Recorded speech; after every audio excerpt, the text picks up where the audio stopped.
Чоң шаары номер 7 орто мектеп 7 класстар үчүн математика сабагы. Саламатсыңарбы балдар? Бүгүнкү сабагыбыздын темасы сызыктуу функциялардын өз ара жайланышы.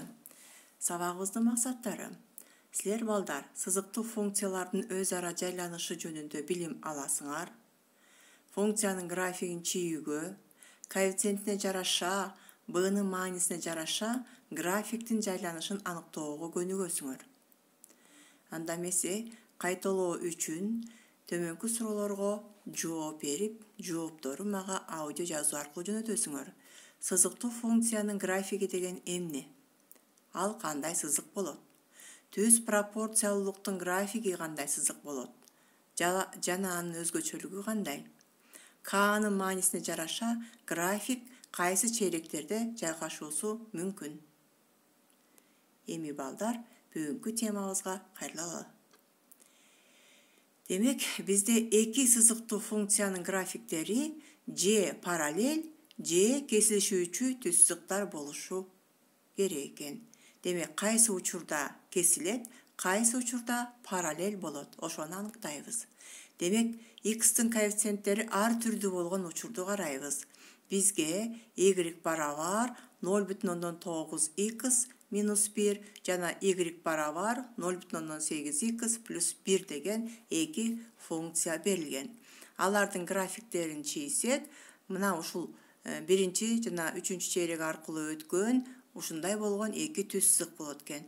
Демек, булардын коэффициенттери бир аз гана айырмалангандыктан алардын параллель эместиги начар көрүнүп турат. Демек, буларды чексиз соссок, алар аягында бир жалпы чекитте эмне болот экен? Кесилишет экен. Демек, x'тин коэффициенттери ар башка болсо, алардын графиктери кесилишет экен. Эми балдар, экинчи учурду карайлы. Демек, x'тин коэффициенттери бирдей болгон учурду карайбыз. Демек, өзүңөр көрүп тургандай, y барабар 0,5x плюс 4 жана y барабар 0,5x минус 2 турат. Демек, x'тин коэффициенттери 0,5, экинчисиники дагы 0,5. Демек, бул экөөнүн графиктерин маани берип туруп чийсек, мына ушундай болгон эки бири-бирине параллель болгон түз сызык пайда болот экен.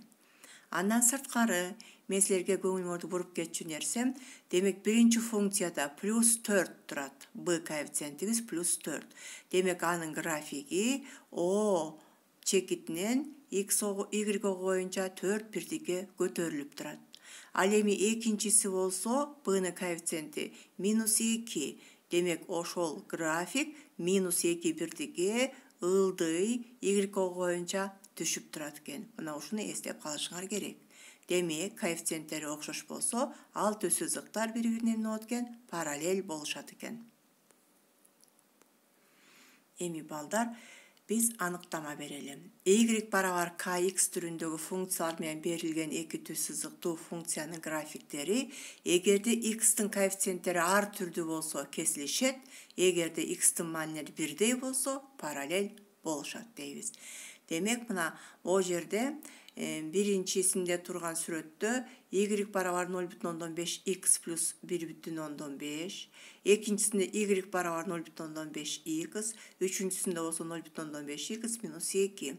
Демек, баардыгы коэффициенттери бирдей болгондуктан кийин бири-бирине параллель болушат. Ал эми b коэффициенттери ар башка болгондуктан ошого жараша өйдө ылдый жайгашат экен. Ортодо тургандыгы бул түз пропорциялуулук, ошон үчүн ал координата башталышы аркылуу өтөт. Ал эми биринчисинде болсо плюс 1,5 турат б'быз, демек 1,5 бирдикке көтөрүлүп турат. Экинчисинде болсо б'быз минус 2, 2 бирдикке ылдый түшүп турат экен. Ал эми ар түрдүү болгондо алардын графиктери кесилишип турат экен. Эми китебиңер боюнча 335 номерди иштейли. Төмөнкү функциялардын графиктеринин өз ара жайланышы кандай дейт? Демек, карайлы. Бул ооз эки жооп бериш керек. Демек, биринчисинде y барабар 7x минус 4 жана y барабар 7x плюс 8. Демек, бу жерде коэффициенттери x-тыгы 7-лер. Демек, бул эки функциянын графиктери өз ара paralel boluşat eken.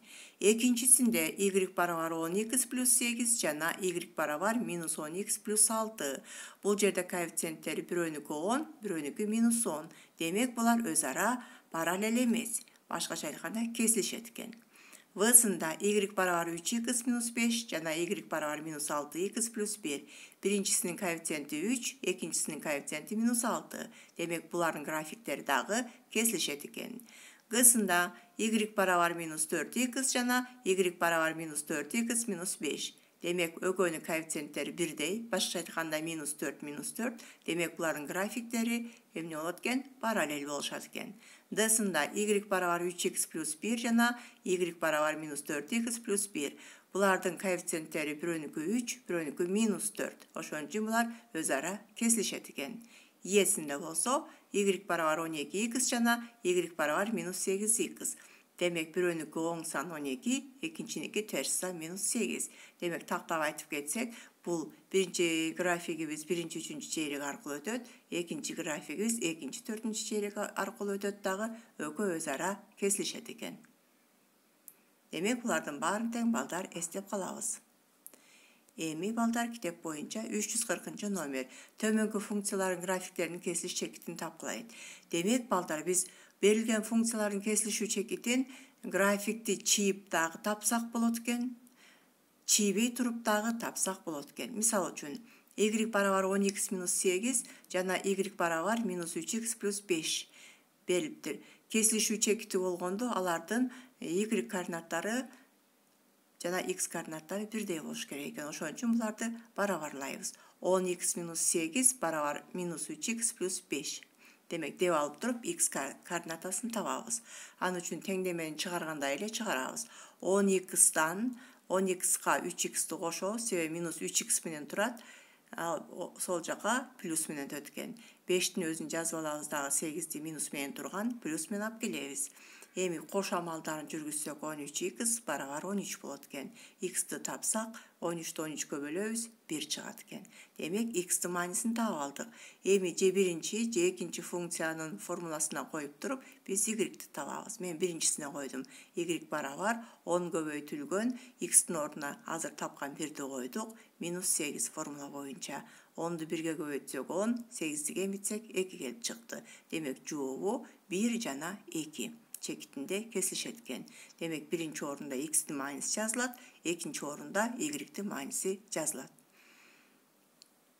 Жана ушундай эле экинчи мисалды иштейли. Y барабар 20x minus 70 жана y барабар 70x plus 30. Демек дагы эле мунун сол оң жактарын барабарлайбыз. 20x minus 70 барабар 70x plus 30. Азыркыдай эле теңдемени чыгаргандай эле чыгарабыз. 20x minus 70x барабар 30 plus 70. 20x'ten 70x'ti кемитсек минус 50x, 30га 70'ti кошсок 100 болот экен. X'ти табыш үчүн 100'дү минус 50ге бөлсөк x барабар минус 2 чыгат экен. Эми y-тин маанисин табабыз. Ал үчүн биринчи функциянын формуласына койдум минус 2-ни. Демек 20 көбөйтүлгөн минус 2 минус 70 барабар. 20-ны минус 2-ге көбөйтсөм минус 40, минус 70'ти жазып алсам, экөө тең терс сандар кошулат, минус белгиси сакталат экен. Демек жообу кесилишүү чекити минус 2 жана минус 110 болот экен балдар. Эми балдар, кийинки номер 342 бир эле координата системасында функциялардын графиктерин түзгүлө дейт. Демек y барабар 2x plus 2 жана y барабар 2x minus 3. Мен атайын экөөнү тандап алдым. Демек булардын коэффициенттери окшош экилер жана b-нын маанилери биринчисинде плюс 2, экинчисинде минус 3. Демек x'терге 2 жолу маани берип y-тердин маанилерин таптым. Биринчисинде дагы экинчисинде да карагыла. 0'ду берсем, x'ти 0га көбөйтсөм 0, 2-ни кошсом 2 чыгат экен. 1'ди берсем, 2 жерде 1, 2, 2'ни кошсом 4 чыгат экен. Экинчи функциясы үчүн 0'ду берсем, минус 3 чыгат. Ал эми 2'ни берсем, 2 жерде 2 4 3 деген битсем 1 чыгат экен. Ушул чекиттерди координаталык тегиздикте табам. Демек мына карагыла балдар. Координаталык тегиздикти чийип алдым. Демек экөөнүн кесилишин белгиледим жана 2 клеткадан 1 кылып бирлерди коюп чыктым. 1 2 деп мына баардык аралыктар бирдей болуш керек. Андан кийин чекиттерди таптым. Анан ушул түз сызык аркылуу бириктирдим. Сызгыч аркылуу түз сызыктар пайда болду. Демек булардын коэффициенттери окшош болуп аткандан кийин бул бири-бирине параллель болгон 2 түз сызык келип чыкты.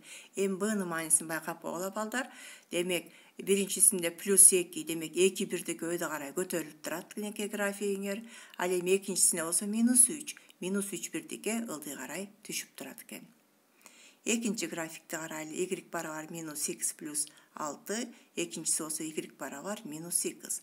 Демек экинчиси түз пропорциялуулук, ал 0 координата башталышы аркылуу өткөн түз сызык болот экен. Экөөнүн тең коэффициенттери терс болуп аткандан кийин экинчи жана төртүнчү чейрек аркылуу өтүп атышат. Демек андан кийин мынакей маанилерди бердим. X'тин мааниси 0 болгондо Y'дики 6 болот. X'тин мааниси минус 1 болгондо Y'тин мааниси 7 болот экен. Экинчи функция үчүн X'тин мааниси 0 болгондо Y'тин мааниси 0 болот экен. 3 болгондо Y'тин мааниси минус 3 болот экен. Ушул чекиттерди таап туруп, тигинекей чекиттер менен белгиленип турат. Түз сызык жүргүзсөм, мурекиндей болгон 2 параллель түз сызык келип чыкты. Себеби коэффициенттери экөөнүкү тең минус 1. Андан кийин плюс 6 турат биринчи функциянын формуласында. Демек ал 6 бирдикке жогору көтөрүлүп турат. Экинчисинде болсо дагы эле тактап айтып кетейин, бул түз пропорциялуулук координата башталышы аркылуу өттү. Эми балдар сабагыбызды жыйынтыктап кетели. Y барабар kx түрүндөгү функциялар менен берилген 2 түз сызыктуу функциянын графиктери эгерде x'тин коэффициенттери ар түрдүү болсо кесилишет экен, эгерде x'тин маанилери бирдей болсо параллель болушат экен. Андан кийин y барабар kx коэффициенти k түз сызыктын бурчтук коэффициенти деп аталат экен. Демек бул жерде деген түз сызыктар ар кандай бурч менен жайгашып аткандан кийин бул бурчтук коэффициент болот экен. Андан сырткары дагы b'нын маанисине жараша функциянын графиктери, демек y ого боюнча ошончо бирдикке, эгерде плюс болсо көтөрүлөт, минус болсо ылдый карай түшөрүн дагы көрдүк. Ушун менен балдар сабагыбыз аягына жетти. Үйгө тапшырмага параграф 15 номер 336 жана 340-тын ГТсы. Саламатта калгыла балдар.